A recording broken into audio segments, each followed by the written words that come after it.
Hello everyone, good afternoon. Welcome to Let's Crack UPSC CSE English. So we have been covering most important concepts in terms of ethics, which is very important because that's the mains GS4 paper. So in that line, today we are going to see one important topic, which is attitude. Okay, so we'll go into the topic, and this we are going to do with the India's largest learning platform. So you can get subscription to this, and before that, you should know what are all the benefits you will get if you get a subscription. It's daily live classes, live test and quizzes, structured courses, and unlimited access. You can see the videos again and again every time you want. And then you can download this app both from Google Play Store and Apple Store. And then about me, I am an engineer, 4 years of teaching experience. I mentor more than 100 students. I'm an anthropology faculty and I have teaching experience in NEET also. So you can discuss with me using the links I have given in the presentation here, and it is also available in the description of this video where you can join the group directly. So one is for general, this UPSC with Suba is for general studies, and Anthro 300 is for anthropology optional. Fine, so you can follow me in the given link, which is unacademy.com, so at Suba Keerthana, where you can follow my classes. So now we have special classes given for you also. So in those special classes, we are discussing most important concepts for prelims. So quick revision for prelims 2020 is what as of now I'm doing in the special classes.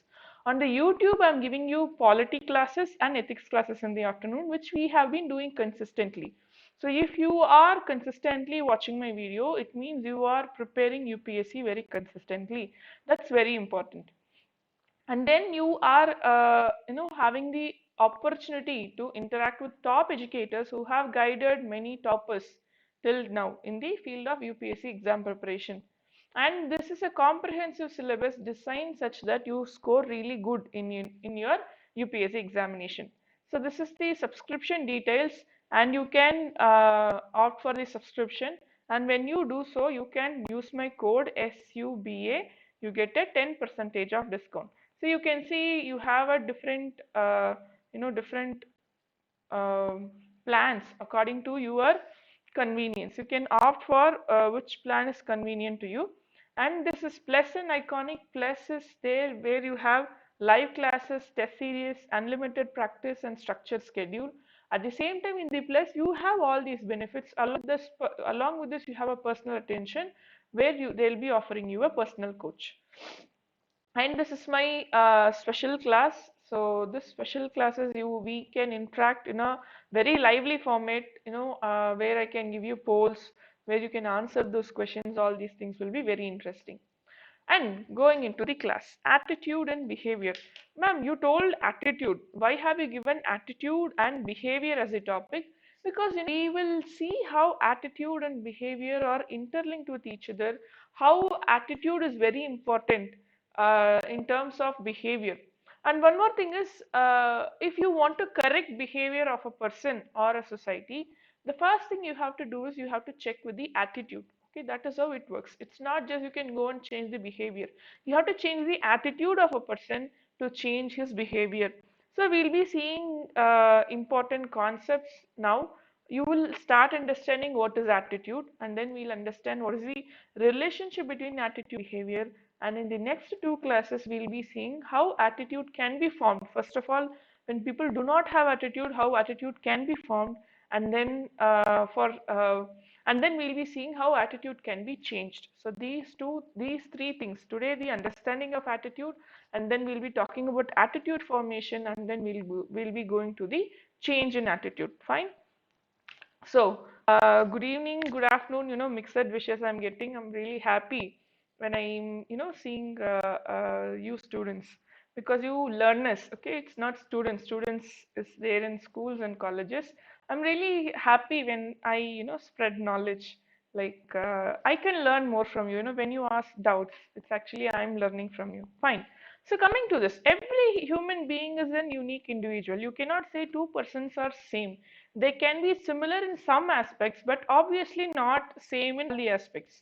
So this uniqueness of every individual is because of an attitude of an individual.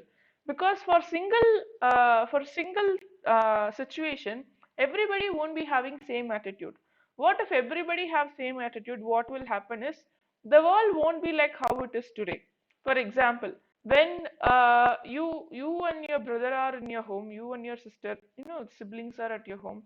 If both of you are completely same, do you think it will be very comfortable at your home? No. The differences is what is making every individual unique, and this uniqueness is what is making life more interesting and happier. Okay, fine. Attitude formation is a complex process that involves a number of factors. See, one person will not have an attitude suddenly, okay? For a person is having some kind of attitude, there should be some reasons and there are certain factors. So we'll be seeing that also, and our attitude influence our thought process and behavior. So based on our attitude only, how we think, how we behave, how we speak to someone, everything comes into play. Fine. Next, definition. So I told you already, I'm telling you always that whenever there is important concepts, you should know the definitions. So in that situation, according to Carl Jung, attitude is a readiness of psyche to act or react in a certain way. Psyche is our mind. Okay, so don't worry, it's a fancy term, just it's our mind. So attitude is a readiness of a mind to act or react in a certain way, especially action, behavior and response. Both the things are depending upon our attitude. For example, you like sweets. Some people like milk sweets, some don't. Some have a negative attitude to milk, some have a positive attitude towards milk. So based on that attitude, they start liking or disliking some objects. So this is what they are saying. It is the readiness of the mind to act or react in a certain way. Fine, next.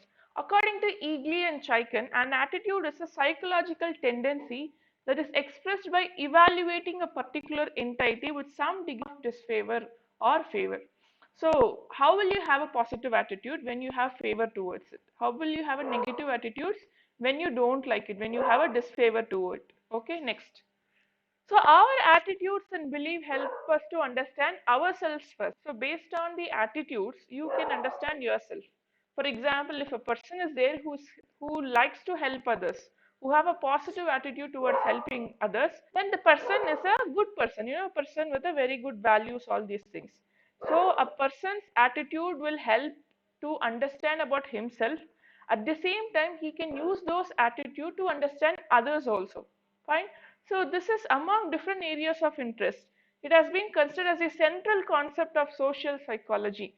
So generally, when you talk about social psychology, like social behavior of a person is based on attitudes only, because when we see about functions of attitude, we'll be seeing all these, social adjustments, some functions of attitude, which are very, very important of how a human being, how an individual is accustomed to a society. Okay, based on your attitude only, you have a position in the society. Okay, you can be liked or disliked. That is also based on your attitude. You like few people, you don't like few people. That is also based on your attitude. At the same time, who are all your friends? That is also based on your attitude. You tend to make friendship with people who have similar attitude. Okay, so you can understand that very well, right? When you like a certain kind of movie, those people also will be liking the same kinds of movie. So what does this mean? You both have similar attitudes and you can be friends. Okay, so this is what, in general in life, when there is a when there is good thing in personal life, or when there is a strain in personal life, then you should start evaluating your attitude. Are you having right attitude? Then you can talk about other attitudes. Fine. So next. So how do you communicate attitude? How do you think it is attitude? Like, by using the words like I like, hate, good, bad, comfortable, I'm not comfortable. These kind of words, the words you use will show you have a positive or negative or neutral attitudes. I don't care means you have a neutral attitude. I love it means you have a positive attitudes. I don't like it means you have a negative attitude. Okay, the same you can apply it to anything. You can apply it to sports, you can apply it to cricket, you can apply it to education, you can apply it to any person, or you can apply to any anything. It can be a food or it can be a place, anything. So if I say I like chicken, if someone will say I don't care if it's veg or non-veg, I don't care.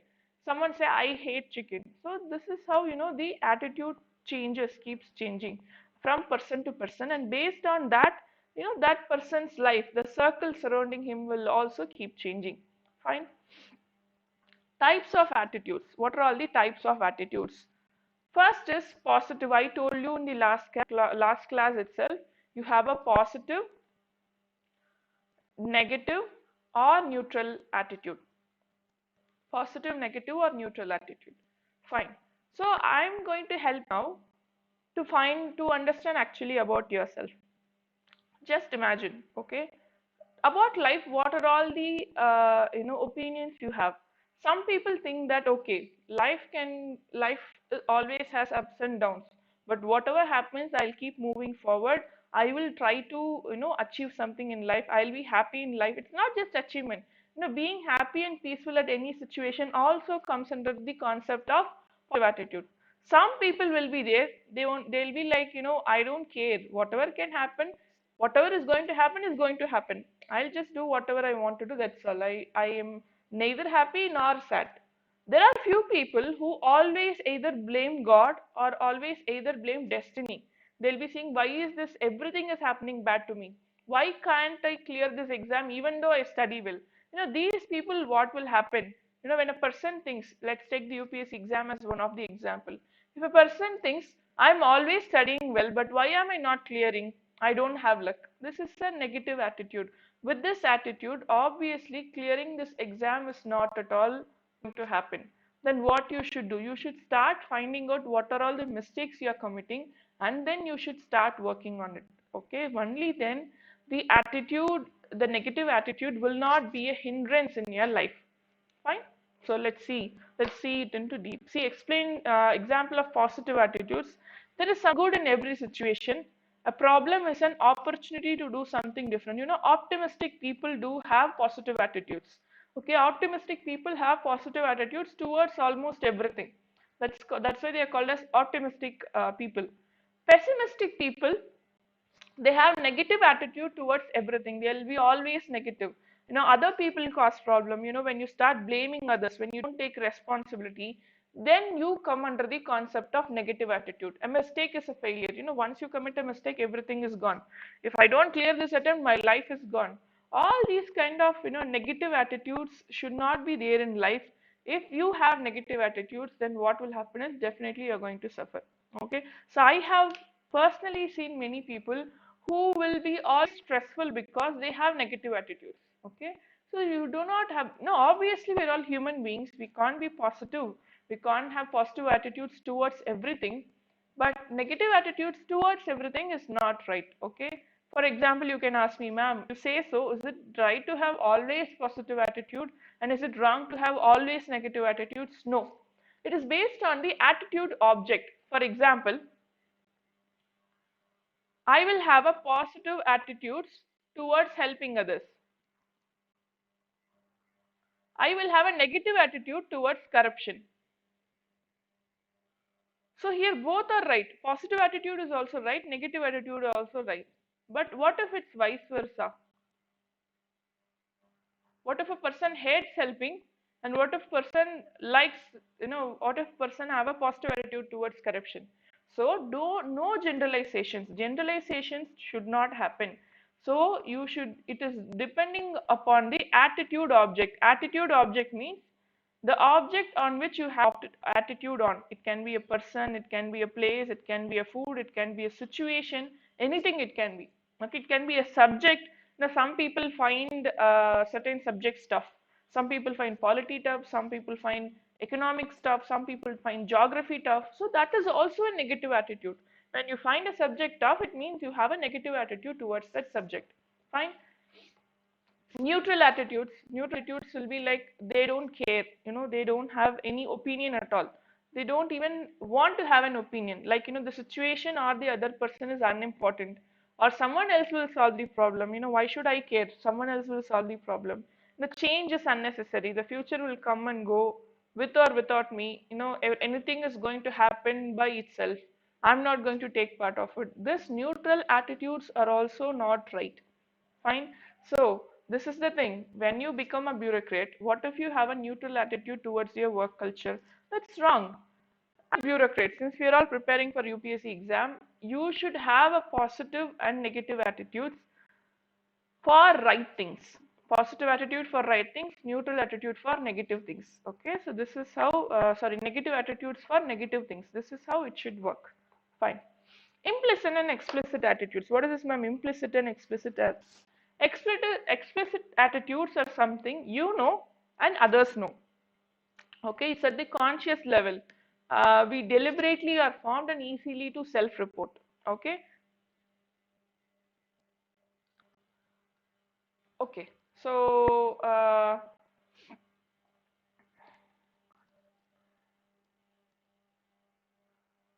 random objectivism. Random objectivism.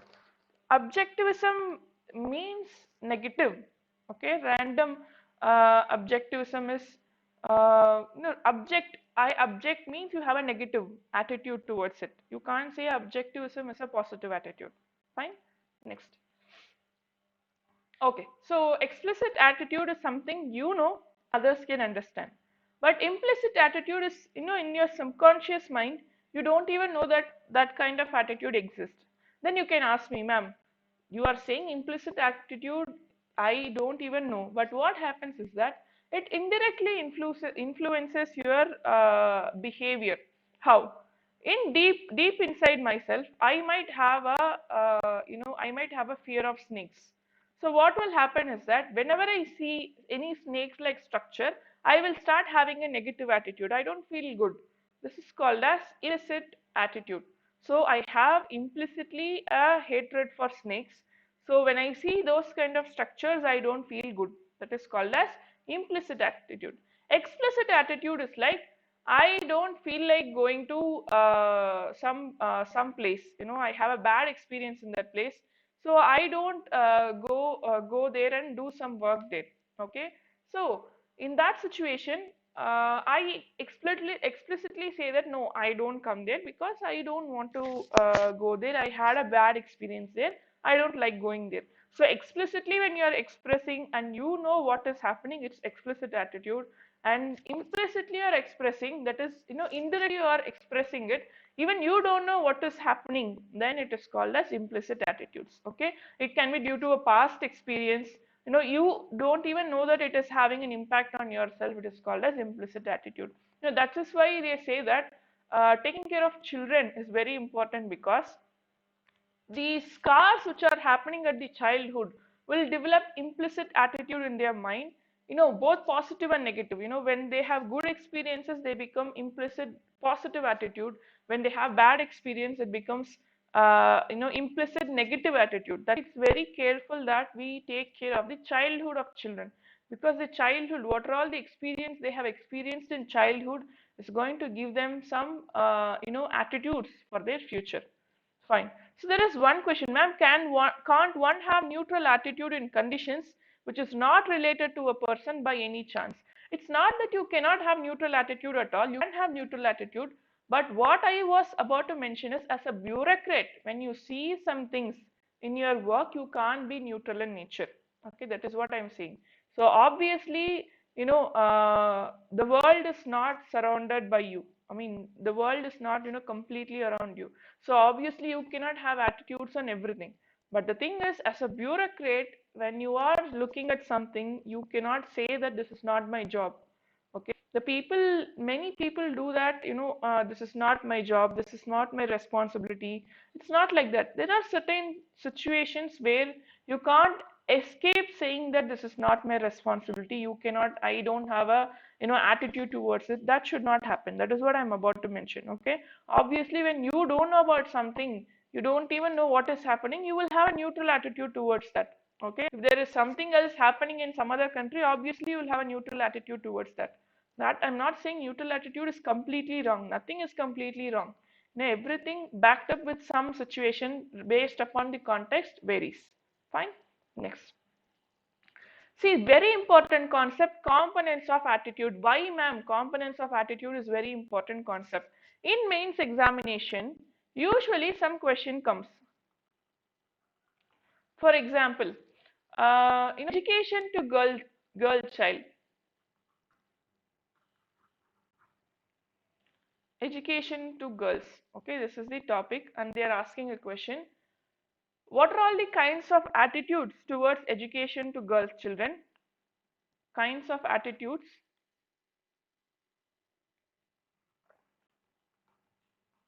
and they are asking, what will you do as a what will you do as a district collector to change the negative attitude? To change negative attitude of people. So this is the question. So in this situation, how you should answer is usually how people answer is they'll be writing that positive, negative, neutral, and they'll be giving example. And when they ask what will you do as a district collector to change the negative attitude, they'll be starting to write, I'll create awareness, I'll keep programs, all these things. But actually, how you should write so that you will score mark is you have to divide your suggestions into these three compounds. I'll tell you how you can divide those suggestions in these three compounds. So what we will do is now we will discuss the components of attitudes with explanations, and then I'll give you the answer like how can you divide those things into these three compounds. Fine. So we'll go into the topic. First is cognitive component. So what's cognitive component? You can see here it is based on beliefs and ideas. This cognitive component is already in your mind. You believe about something. For example, some people have positive attitude towards religion because they have belief in God and they have an ideology that praying God is a duty. So they have a positive religion. Positive attitude towards religion. That's the cognitive component. Your belief system, your ideas create a cognitive component towards your attitude. Fine.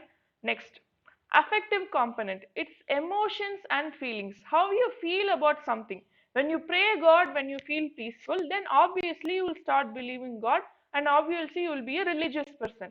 When you feel like, when you feel, for example, some people would have been facing discriminations in temples. So what will they do? Obviously, they will have a negative attitude towards religion. So this is how the emotions and feelings, what you have experienced in life. During that experience, what are all the emotions and feelings you had will have the affective components of an attitude. And behavioral component, predispositions to act. So with that attitude, how you are going to act is called as behavioral component. Okay, these three are the important components of the attitude. First, cognitive component. The cognitive component of attitude refers to beliefs, ideas, thoughts, and attributes that we associate with an object. For example, many people will have a favorite object. Okay, so like, lucky pen, lucky dress kind of things, because they believe that, there is some luck in that object. Okay, they have a positive attitude towards it. That is called as, cognitive component. In many cases, a person's attitude might be based primarily on the positive and negative attributes they associate with an object. Next, so this is how you have a stereotype. This stereotype can be linked with a cognitive component. How? Stereotype means it's a thought that can be adopted about specific types of individuals or certain way of doing things.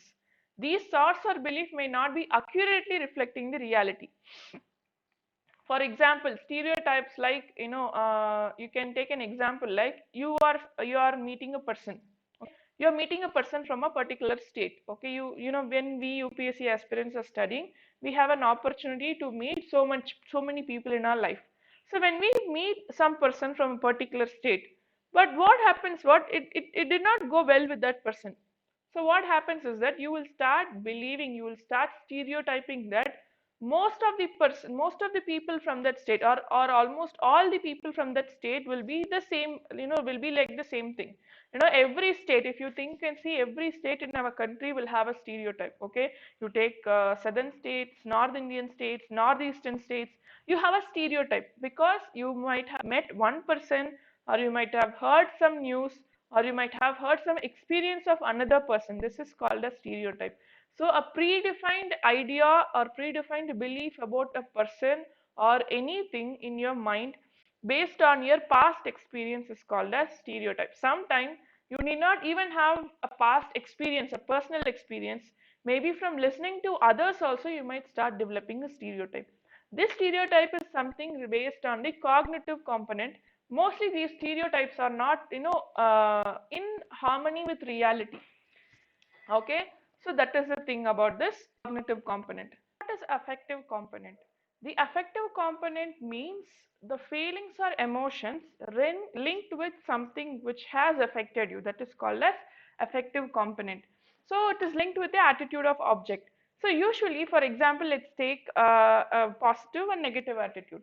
So you meet a person from a particular state and that person is helping you. So what happens is that you have a positive attitude about that person.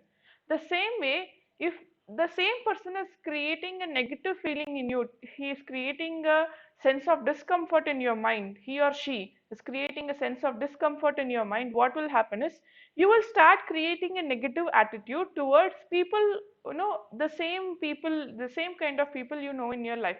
This is how usually people have, like, when they were once chased by dog, they will start hating dog. This is the affective component, because the dog has created a fear, the feeling of fear in the mind of a person. So that person might start, hating dog throughout the life. Okay, or have fear towards a dog throughout their life. So this is how the affective component is created because of some kind of impact that has been happened in their life by something. Okay, it can be any object, it can be a place, or it can be anything. Usually we have something like, when you wear the dress, we have something negative happen in our life, because once something might have happened. So what happens is that we will start believing that these kind of negative situations happen. So this is because of the affective component. So compared to this, what is prejudice? Prejudice is actually is a prejudgment. So what happens is that it's a negative term. So usually when we compare stereotype and prejudice, stereotype can be in a good form or a bad form. Okay, stereotype can be like thinking that people generally, thinking that generally women are more caring than men. It's a stereotype. Here you have a positive stereotype towards a women. Here you have a negative stereotype towards men. That's different. But prejudice is something usually you have it in terms of negative. Like you are having you're having an unfavorable or judgment towards people or a person because of a gender, political opinion, social class, age, disability, religion, sexuality, race, ethnicity, like many things. Okay, you think that when you are talking about a political opinion, you think that every politicians belong to some particular political party will be the same. That's a form of prejudice. It's not the same. In a particular political party A, one person can be corrupt, the other person can be completely good in nature. We never know. But prejudice is that because of some experience in your life, you start creating a generalized negative opinion about something or someone. That is called as prejudice.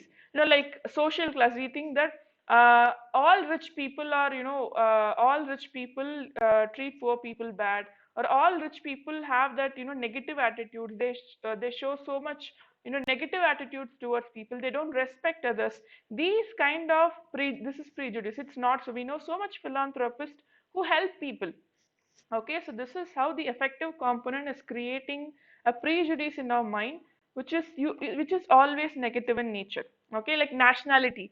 We have nationality. We think about certain countries, and especially the enemy aliens of our country. We think that every people in that enemy alien country will be negative in nature. It's not so. Okay, so that is about prejudice. Next, coming to behavioral component. So what is this behavioral component? So this refers to the past behaviors of experiences regarding an attitude object. For example, it is a tendency or disposition to act in certain ways towards something. Like the thing is, when you start doing something, you get a very good feeling. So you continue that. You continue that behavior. So because you behave to someone, you get a feedback, and based on that feedback, you develop a attitude that is called as behavioral component. So what happens is that when you want to change the attitude of a person, you should address all these three. As I told you previously, I gave you one question: how will you change the attitudes, how will you change the negative attitudes towards the education of girl children? So in that situation, I told you you should be dividing into three components. So I'm going to show you like how you can do it. First is in terms of cognitive component. There are certain belief systems that women should stay at home. These are the belief system: stay at home, or something like what to say, when women get educated, they won't respect others. So what happens is that staying at home, respecting others, you should change them by creating awareness. Okay, so you can create awareness, you can show importance of education by conducting some seminars or webinars. As of now, webinars are very much famous. Or by conducting some festivals, women empowerment based festivals. Number two, affective component. Affective component. So generally when it comes to affective component, mostly parents think about educating a girl child because of so many social issues faced by girls who are going for education. Nowadays, physical assault, sexual assault, again, school going and college going women are very common. So in that, affective component is because of the fear of security to girls. So this is a feeling, this is an emotion. So you can change it by ensuring security. How will you ensure security? Like teaching them martial arts, and like bringing them helpline numbers.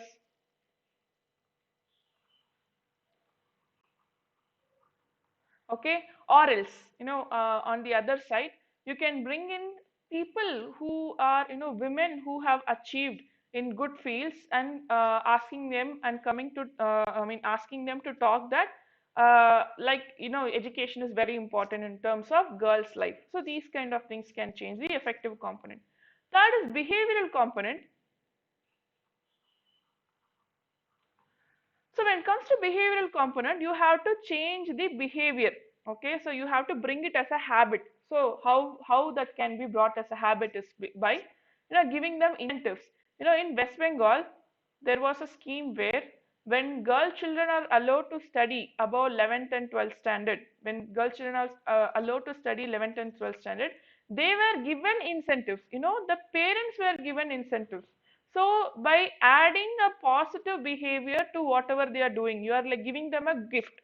So usually you know very well that in products which you are buying in supermarkets, they give you either offer or they give you gifts, because it is to create a positive attitude towards something. It is they are inducing your behavior. They are trying to influence your behavior by giving something which you like. The same way you can give incentives, you can give prizes, scholarships. These kind of things can be given. Incentives are like fees reduction, scholarship, or gift kind of thing. You can conduct festivals and give them gifts. These kind of things, this is how you should write your answer. If there is any question related to attitude change, they won't be asking you straight away as if it's attitude change. They might ask you like how will you influence their thought process, or how will you change that negative attitude, or how will you make the people understand that this is very important. These kind of, when question comes, they won't be straight away asking you to divide it into three components, but when you write by dividing it into three components, your answer will be really good. Okay, fine. Next, functions of attitude. So we saw attitude, everything is fine, but for what attitude is important, why attitude is important, what are all the functions performed by attitude?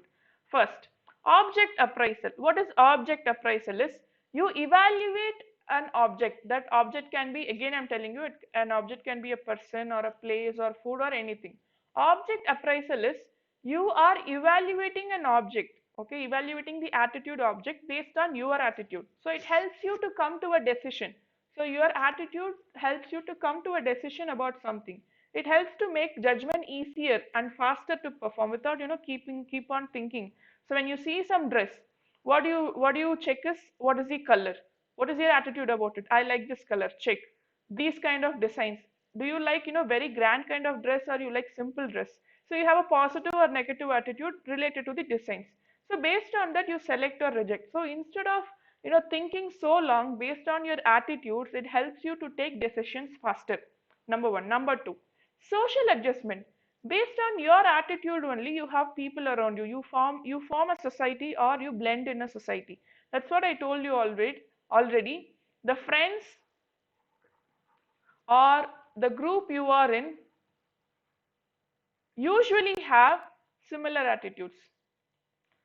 If you do not have similar attitudes, what will happen is that you might try to change the group, or you come out of that particular group. Okay, that is what happened. That here the group is any group. It can be a smaller or larger group.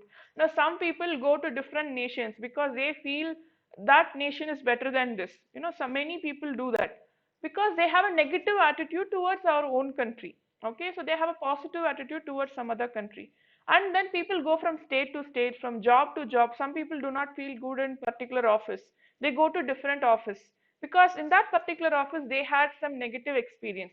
So social adjustment is made by attitude. Your attitude decides in which group you can blend in. Okay, so this is called a social adjustment function. Next is externalization. Externalization helps you to bring your feelings outside. So that is how your attitude helps you. For example, there will be some people who will have a confusion about what to do in life. So at that situation, when they evaluate their attitudes, they will get an idea what they should become in life.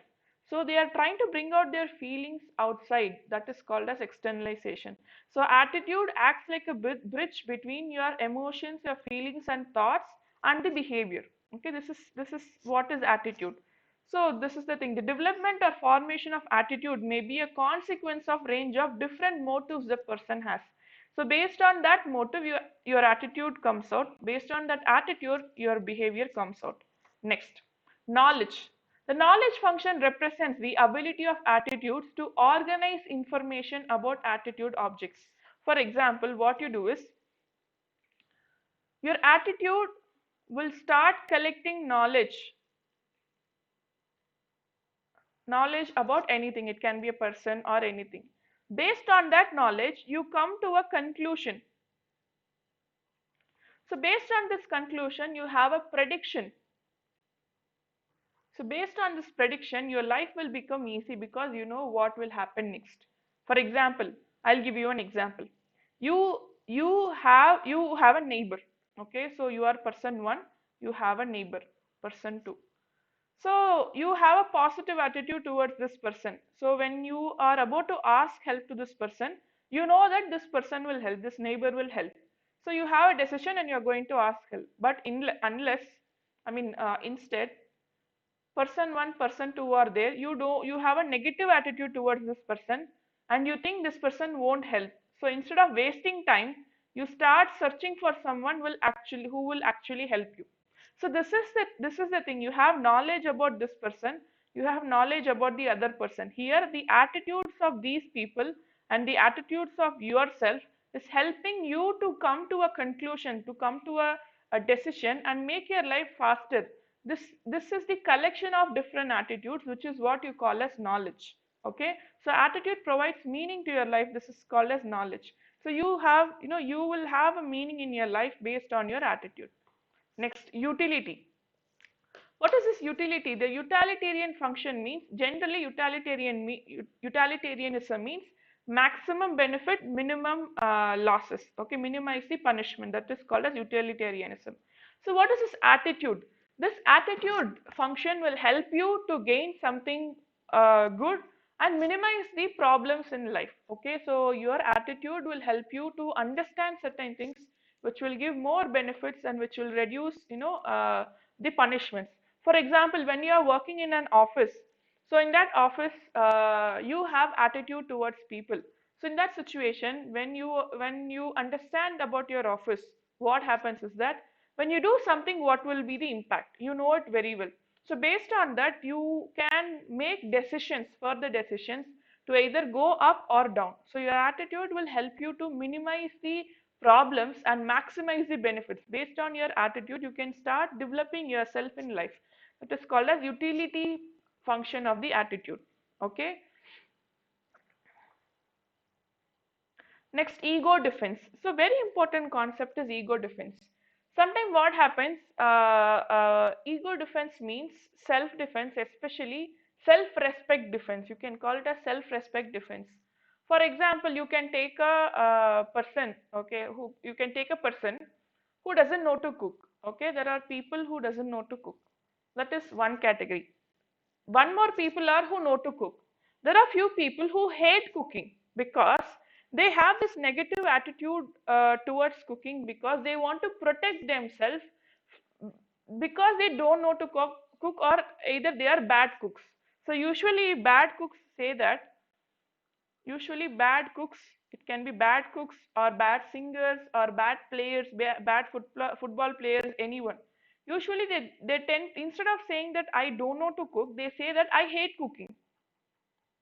Okay, here what they are trying to do, they are trying to defend themselves, they are trying to defend, their negative, by showing a negative attitude. Okay, instead of saying that I'm a bad cook, maybe some people are not ready to accept that they are bad cook. So what they do is they simply say I hate cooking. So here the negative attitude is acting like a ego defense mechanism. Okay, so that is how. So to prevent yourself to then feeling guilty, prevent ourselves from losing self-respect, we start showing some attitude. Okay, that is called as ego defense. It can be positive or negative. Some people start showing positive attitude. For example, when you are a bad cook, this is an example of negative attitude. When you are a bad cook, what you do is you start developing a positive attitude towards cooking, go to cooking class and try to learn better. So this also might happen.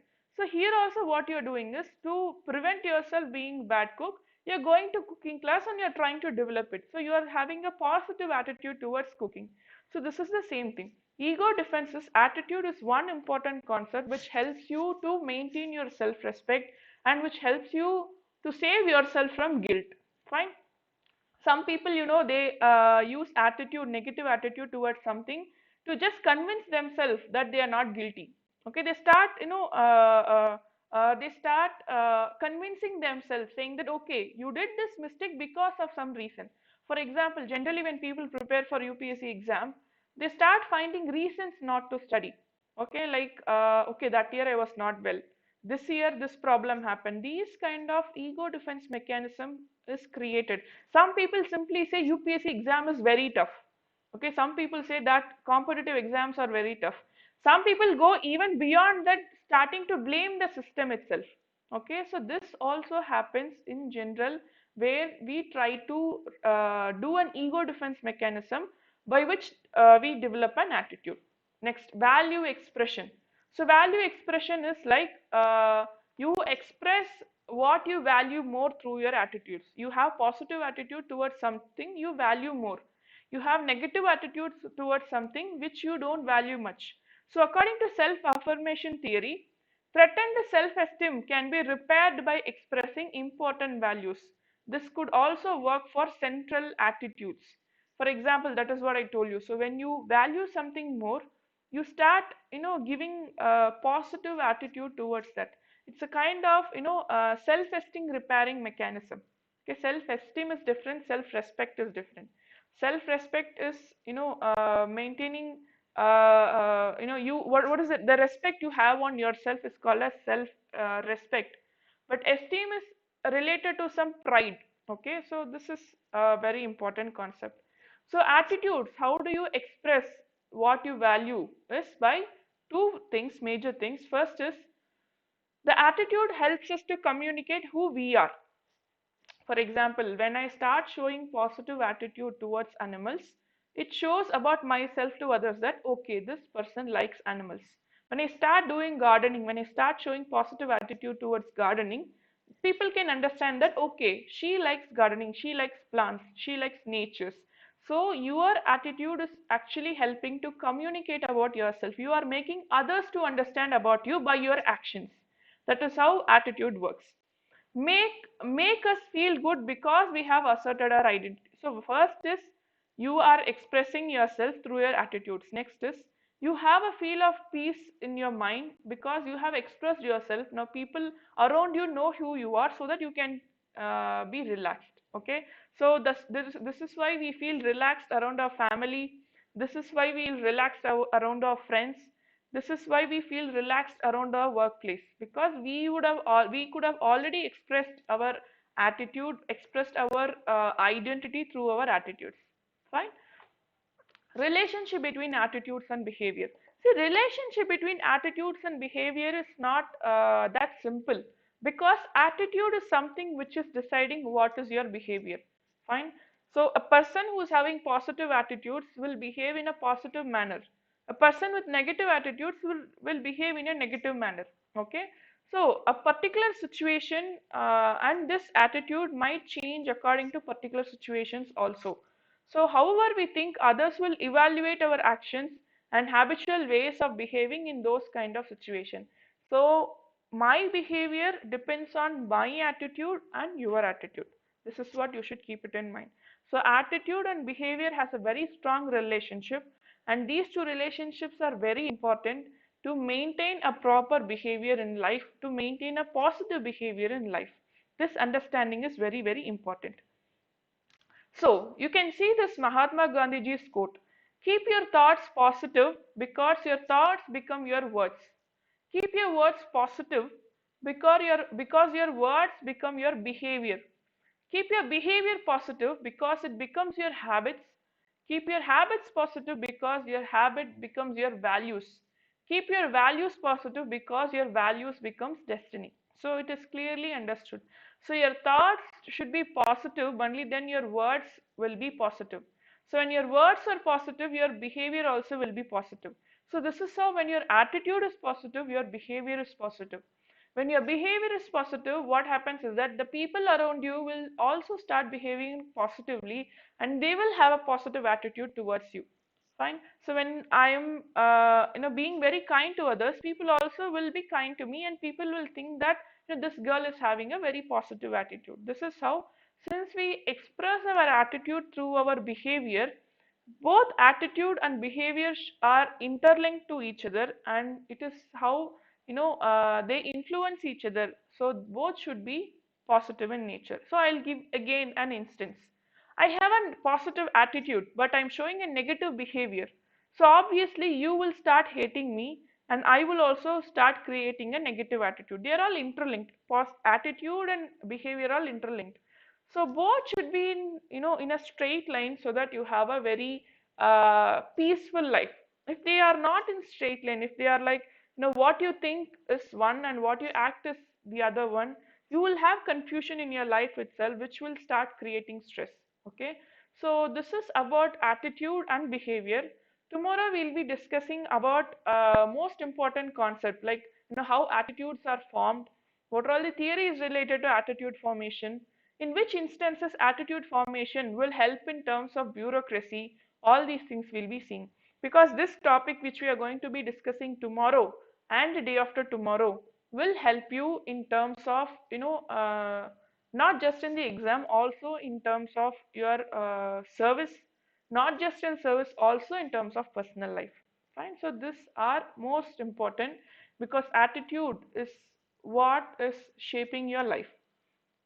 Thank you so much. So use my code SUBA when you subscribe for Plus or Iconic platform, where you will get a 10% of discount. Share this video and then subscribe to this channel and click the bell icon, so that you will get a good notification related to what are all the classes you have. Okay. So thank you so much. We'll meet again tomorrow.